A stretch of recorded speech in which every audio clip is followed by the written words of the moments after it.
In this tutorial, we're going to teach you how to turn on a motor by using a color sensor with the Hummingbird kit.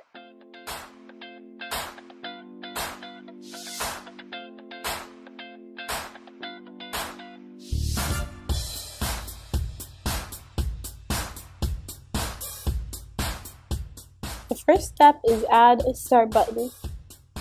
You click on the control tab and you drag down the button that says when flag is clicked. This means that whenever the flag in the top right corner of the screen is clicked, the rest of the program will start to happen. It's basically like a go button. Step 2 is to add a forever button. The forever button tells the program to do what's inside of the forever button over and over again on a repeat. That's also in the control tab. Step 3, you add an if-else button.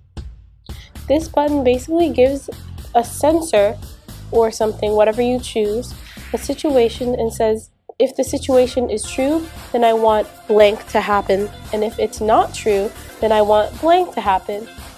An example is, you could tell like the sensor, if you like pie, then eat pie, and if else, don't eat pie. For step 4, we put in a less than button.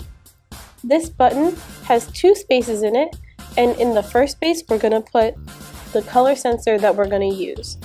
And this says if the color sensor reads an input less than, and then we're going to put in a number, then we want something to happen. And if it doesn't, then we want something else to happen. For step 5, we're going to add the light sensor button, and then we're going to add 50.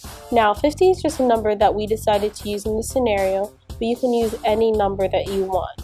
We're telling the computer if the light sensor reads greater than 50, then we want a certain thing to happen in the program. So the next step of the program is we tell the light sensor, if the light sensor reads something greater than 50, then you blast the motor on 100, and if else, the motor goes to 0. So we go to the motion tab and we add hummingbird motor 1. And the 1 stands for the port that we decided to put the motor in on the Hummingbird kit. And so we say, if Hummingbird light reads something greater than 50, the motor goes to 100, as we're typing in. And if it doesn't read something greater than 50, then the Hummingbird motor is just going to shut down. And that's the end of our program. Now all that we have to do is test it to see if our program worked out correctly. And it works. And that's how you use a color sensor to turn on a motor by using the Hummingbird kit.